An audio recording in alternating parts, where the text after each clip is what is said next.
Bonjour tout le monde, je m'appelle Jawad Ben Saïd, je suis médecin interne à la faculté de médecine de Monastir. J'ai été sollicité par des amis pour parler de la situation sanitaire chez nous au Maroc et les mesures prises par le gouvernement pour combattre l'expansion du coronavirus.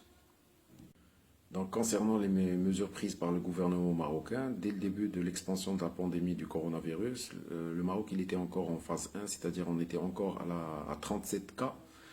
Là, le Maroc il a pris plusieurs décisions. La première, c'était la suspension des vols et des liaisons maritimes qui nous liaient à ces pays-là, c'est-à-dire l'Italie, la France et l'Espagne, qui vivent une situation très difficile. Il y a eu aussi l'intervention du ministère de l'Éducation qui a interdit, ou plutôt qui a suspendu les cours pour une date indéterminée, suivi par le Conseil des oulémas qui a proposé au gouvernement la fermeture des établissements de culte. Juste après, il y a eu une décision très importante du ministère de l'Intérieur, c'est qu'ils ont interdit le rassemblement des citoyens par un confinement en général dans tout le royaume, appuyé par le déploiement de l'armée. Et juste après, ils ont imposé une autorisation pour chaque famille, pour chaque foyer, pour pouvoir sortir faire ses courses ou en cas d'extrême urgence.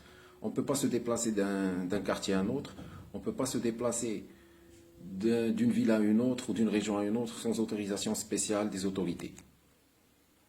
Une autre décision a été prise par le ministère de l'Intérieur, c'est-à-dire l'interdiction formelle des rassemblements de plus de 50 citoyens, renforcée par un confinement général au niveau de tout le royaume, renforcée aussi par le déploiement des unités de l'armée. Juste après cette décision, on a eu la création d'un fonds d'urgence pour combattre l'impact et l'expansion du coronavirus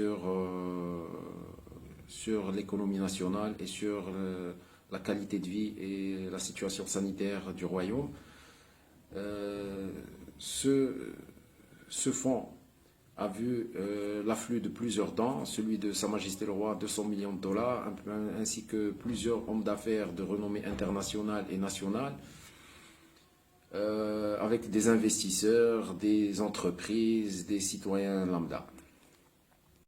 Une des dernières décisions qui a été prise dernièrement par le gouvernement, par le ministère de la Santé, c'est le rachat de la quasi-totalité de la production nationale en chloroquine et en hydroxychloroquine.